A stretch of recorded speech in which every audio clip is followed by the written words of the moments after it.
Louisiana, Alabama, Mississippi, Texas. This is not Seattle. This is a kind of a different part of the world, a different environmental ethic. And the Gulf has, I think, been really the nation's dumping ground for a while. From an energy perspective, we are the sacrifice zone, and we have let that happen to the Gulf of Mexico. So, it's a long, arduous trip, I think, to help this Gulf recover. The one silver lining here is that the nation is now understanding that, and the nation is now, starting to slowly really commit the resources, I think, to help the Gulf recover. And the Obama administration certainly has shown a lot more interest in Gulf recovery, even predating the disaster, than other administrations. So we have really good environmental laws in the United States of America, and even in the states of the Gulf, they unfortunately are rarely followed. More and more, we've been focusing on corporate accountability. Corporate influence, is significant. Polluting industry knows the game in D.C. They're better at it. They've got more money, and they seem to have more influence. A little bit about oil and gas in the Gulf of Mexico. It's huge industry. 3,600 structures are offshore in the Gulf of Mexico. These structures produce about 31% of our domestically produced oil, 11% of our domestically produced natural gas, and then about 64% of those active leases are in deep water or water over 1,000 feet. So they basically tapped the marshes of Louisiana. They've tapped the near shore of the Gulf, except for Florida, where Florida's maintained a pretty bright line and kept infrastructure off their coast. But now they're moving into the deep water. Here's what's going on in Louisiana's coastal wetlands. Marsh land that turns to open water. And you'll see the timeline here with a projection to 2020.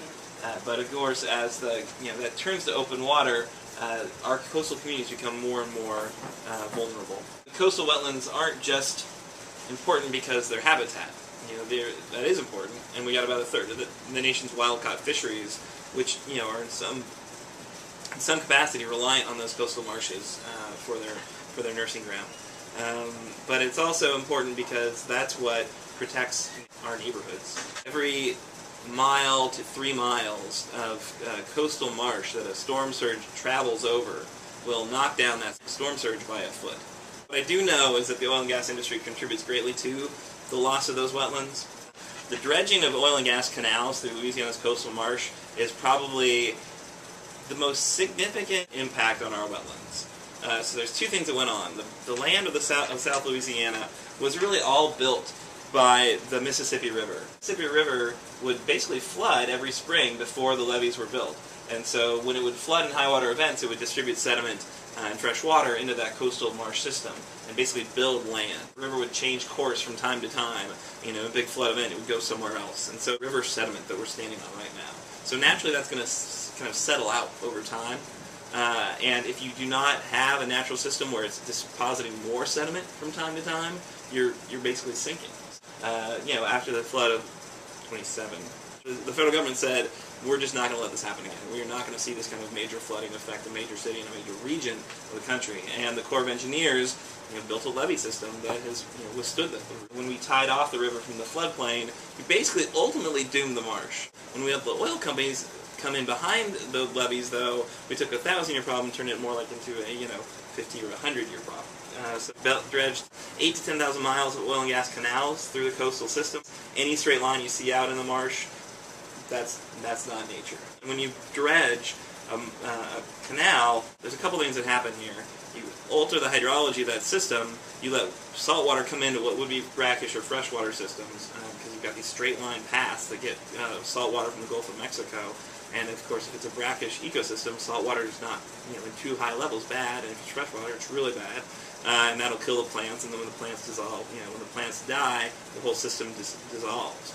But then also, because of those mini levee systems they create on the spoil banks, when floodwaters come in, or just a high tide aided by wind comes in, you'll put salt water in on the other side of those levees, and it kind of holds the salt water there. And then, as you take out the oil and the natural gas, you've got this vacuum. Coastal scientists at LSU and the UNO have put it from 30 to 60%. And of course, the BP disaster, I think, is just kind of the latest and greatest threat, insult, kind of the exclamation point on a very long sentence of abuse. Why do we have this disaster? Clearly, BP screwed up, and as they're doing the investigations, there's lots and lots of screw-ups that have been shown already. MMS screwed up because they didn't really, check on BP very effectively. And MMS is the Minerals Management Service. It was the federal agency that's in charge of oil and gas development in federal land. They are now called the Bureau of Ocean Energy Management, Regulation, and Enforcement, which we've been calling BUMMER. Fish and Wildlife didn't require a real plan for endangered species in the worst-case scenario of a blowout. Congress failed because they didn't really require better of MMS or the other agencies. And ultimately it's us, right? Because we elect Congress and we drive cars and we should have more of a stake in how our energy comes to us and what we do to get it. We want Sunday, April 25th. So remember that it happened on the 20th, and then it sunk on the 22nd, and then this was the Sunday. What we see here is, the actual oil itself spreading out. It's about like 10 miles by about 8 miles is what we measured. Here's some of the response boats. At this point, BP was saying they had mobilized dozens of boats and thousands of workers. So we flew out expecting to see something. 3,600 structures in the Gulf of Mexico that do oil and gas development. Any of them could have an accident at any time. And this is what they can mobilize. Clearly they did not have a response plan. They did not have resources necessarily staged to be able to deal with this. May 5th, oil comes in contact with the Chandelier Islands. Though we were getting reports that morning that oil was threatening Pelican Island, which is a very important rookery towards the Atchafalaya Basin. What we saw was boom had been placed out, but boom has a very short lifespan, and so the wave action had totally blown it apart and it wasn't going to be useful at all. We saw oil kind of very much heading towards Raccoon Island, which is a pelican rookery. So these are pelicans and gulls and other shorebirds. And then this is the rookery. And it's mostly pelicans, but as we flew over, you could also see every once in a while a little pink bird, and those are the roseate spoonbills. So it's a huge pelican rookery, and then the attempts to protect it totally failed. May 27th, we saw really horrific images of lots of dark oil coming into the Bird's Foot Delta. At this point, I think BP had said that only 30 acres of Louisiana marsh have been impacted by oil, and we counted far more than that.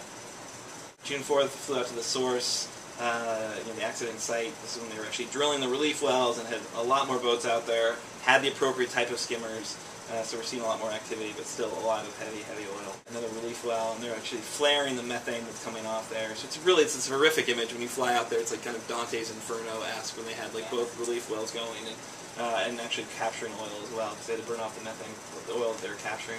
July 27th, the New York Times had a kind of front page article talking about how the surface oil we can barely find it anymore. So we flew out and found it. It's out there, and then the dispersant is clearly put a lot of it deep into the water column, and that's an issue as well. So this is, well after the oil stopped flowing, and what we were seeing is that BP was basically scaling back their cleanup efforts, and this, Chandelier Island was a huge mess. Our friends at Lean did some oyster testing, found 8,000 milligrams per kilogram of hydrocarbons. Not what you want. Research is ongoing, so we don't really know enough right now to know what these impacts, what this oil is going to do. But if we use what happened in Alaska as a reference point, pink salmon eggs do not survive exposure to 1 part per billion of hydrocarbon. This is parts per million that we're talking about right now. So we know the eggs and the larvae, the zooplankton of the Gulf of Mexico are getting hammered right now, and it is very likely we are going to lose this entire season of spawn.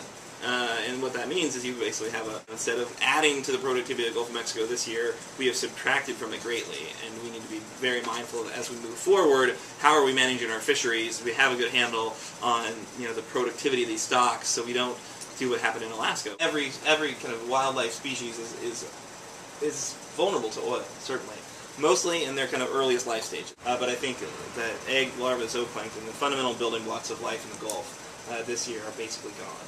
The mission is not even close to accomplished. We need to do a lot more to restore the Gulf, so cleaning up the oil, but then also dealing with the impacts that were here before as well.